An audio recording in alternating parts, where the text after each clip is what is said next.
때약볕이 내리쬐는 무더운 오후, 호주 시드니의 한 거리에서 불미스러운 일이 벌어지고 있습니다. 으슥한 밤도 아닌데 무례배들이 한 여성을 둘러싸고 협박을 하고 있었죠. 가진 거 다 내놔. 없소? 없으면 몸으로 때우든가. 남자들 사이에서 여자는 아무것도 못하는 채로 벌벌 떨 수밖에 없었습니다. 당장이라도 무슨 일이 벌어지려던 순간 우렁찬 기합 소리가 들려옵니다. 또 다른 여성이 나타나 여성 주변에 있던 괴한들을 전부 발로 차서 떨어뜨렸습니다. 여성은 갑자기 나타난 여성에게 너무 고맙다며 다가갔는데 그녀의 얼굴을 확인한 순간 얼어붙고 말았습니다. 도대체 누구길래 깜짝 놀란 것일까요? 자세한 내막을 알아보도록 하겠습니다.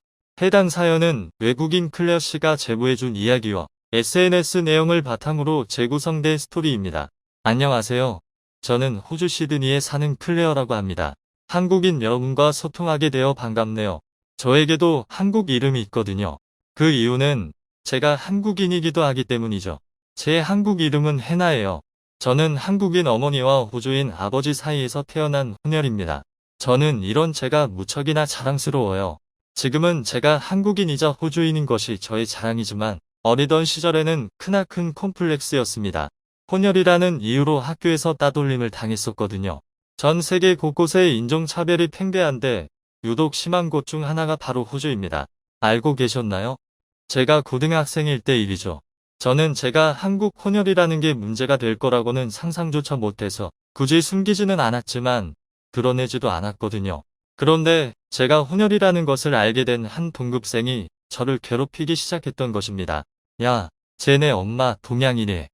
그 아이의 이름은 루시였어요. 루시는 인종차별을 일삼는 아이였습니다. 그래서 같은 학교에 다녔던 동양인 학생들은 최소 한 번씩은 마음고생을 했을 정도죠. 지나가다가 괜히 비아냥거리는 것을 포함해서 말이죠. 하지만 저에게는 유독 더 짓궂게 굴더군요. 같은 반이기도 했지만 혼혈이라서 더 싫었다고 해요. 혐오에 맞지 않는 동양인의 피가 호주인에게 섞인 것이 불만이었던 것 같습니다. 루시가 저를 상대로 상처 주는 말들을 던지고 험악한 분위기를 조성하자 반 친구들이 모두 저를 등지기 시작했습니다. 제가 잠시 자리를 비우면 책상을 엎어버리고 제 주변을 난장판을 만들어 놓더군요. 그럼에도 저는 힘든 내색하지 않으려 했습니다. 그러자 악에 바친 루시는 대놓고 제 다리를 걸고 물을 끼얹고 나중에는 교실 밖으로 데리고 나가 때리기까지 하더군요. 루시뿐만이 아니라 집단이었어요. 도대체 왜 그렇게까지 하는지 이해가 안 됐습니다. 내가 뭘 그렇게 잘못했지? 그런 의구심도 점점 사라져가더군요. 현실에서 벗어나고 싶다는 마음만 남았습니다. 건강하던 제 정신은 점점 피폐해져갔죠. 그렇게 꼬박 1년 반을 시달렸습니다. 반이 바뀌어도 괴롭힘이 멈추지 않았기 때문이에요. 처음에는 매일 눈물로 밤을 지새던 저인데 어느 순간부터는 눈물도 나지 않더군요. 너무 괴로우면 감정을 잃어버린다는 말을 들은 적이 있었는데 그게 아니었을까 싶어요. 멈추고 싶다는 생각만 들었습니다. 극단적인 선택 쪽으로 마음이 기울었죠. 그날도 힘든 일을 당하고 집에 가는 길이었습니다. 외부인의 출입이 자유로운 한 5층짜리 건물이 보이더군요. 저는 홀린 듯이 그 건물에 들어갔고 계단을 걸어 올라가 옥상까지 갔어요. 뛰어내리려고요. 실행에 옮기기 전 저는 20년도 채 되지 않은 제 인생을 돌아보았습니다. 고등학생이 되기 전까지는 행복한 기억만 있었네요. 그때로 돌아가고 싶지만 제게는 절대 그럴 수 없을 거라는 괴로운 예감만 남아 있었습니다. 그 생각이 너무 커서 긍정적인 생각이 끼어들 틈이 없었죠. 제가 괴롭힘을 당한 건 2년 미만이었는데도 지난 평생의 행복한 기억을 다 덮어버릴 정도로 위력적이었습니다. 어릴 적 행복했던 기억을 덮어놓고 난간 위로 올라섰으나 딱 한 발자국만 더 앞으로 옮기면 떨어질 그 순간 뒤에서 누군가가 저를 불렀어요. 야! 저는 뒤를 돌아보았습니다. 그 자리에는 어떤 여자가 있었어요. 한눈에 봐도 강인해 보이는 동양인 여자. 그녀는 빠르게 뛰어 제게 달려들었고 저를 잡아당겼어요. 그녀 덕분에 목숨을 부지할 수 있었죠. 그녀의 이름은 에이미. 한국에서 온 사람이었어요. 저는 정신이 들 때까지 에이미에게 잔소리를 들어야만 했습니다. 조금씩 심연에서 깨어나며 에이미에게 제 사정을 설명했는데 하염없이 눈물이 터졌습니다. 살면서 그렇게 서럽게 울어본 적이 없었던 것 같아요. 제 말을 들은 에이미는 이렇게 말했어요. 정말 힘든 일을 당했구나. 그 누구도 내 심정을 감히 헤아릴 수 없을 거야. 하지만 계속 이렇게 지낼 순 없잖아. 마음이 약해지는 건 몸이 약하기 때문이기도 해. 너 지금 봐. 원래 이렇게 말랐어? 건강한 신체에 건강한 정신이 깃드는 법이야. 당장 운동부터 시작하라는 말이었을까요? 저와 에이미는 그날 처음 만난 사이였는데 에이미가 직접 저를 집에 데려다 주었고 부모님께 설명도 해주었어요. 그랬더니 부모님은 너무너무 속상해 하셨습니다. 왜 얘기 안 했냐고 말이죠. 그리고는 당장 루시네 집에 연락을 해보겠다고 하셨죠. 이후 루시는 그녀가 저지른 행동에 준하는 처분을 받게 됐습니다. 강제 전학이었죠. 당시에는 고작 강제 전학이 다냐고 말했지만 지금 생각하면 별 수 없었던 것 같아요. 제가 이렇게 덤덤하게 말할 수 있게 된 것은 모두 에이미 덕분입니다. 에이미는 대학생 언니였는데 사건 이후로도 저를 꾸준히 챙겨주었어요. 자주 연락해주고 만나서 시간도 보내고 하다 보니 금세 친해졌죠. 그리고 한 가지 제안을 하더군요. 자기랑 같이 운동해보지 않겠냐고요. 그 운동이란 것은 바로 한국의 무예인 태권도였습니다. 에이미는 아주 어릴 적부터 태권도를 해서 급수가 아주 높다고 했습니다. 어쩐지 다부져 보이더라니.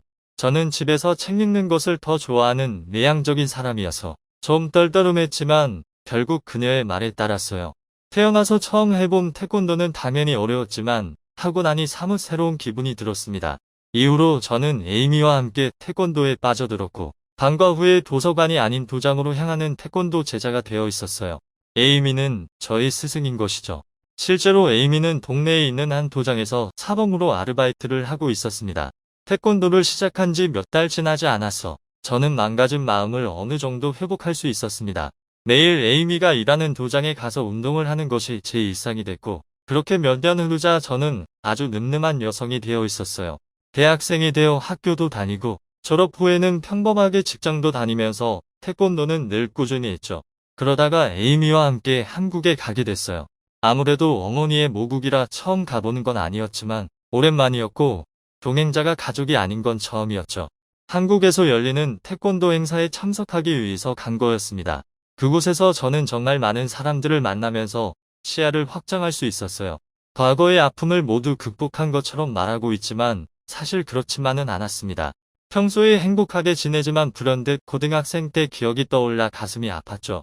가끔 루시가 어떻게 살까 궁금했지만 덮어두고 지내려고 애썼습니다. 저는 거의 10년 동안 태권도를 갈고 닦았고 제법 높은 단증까지 따게 되면서 제 진로를 바꾸기로 결심했습니다. 평범하게 마트에서 일했던 저는 태권도 사범으로 직업을 바꿨죠. 3년 4년 전 일이네요.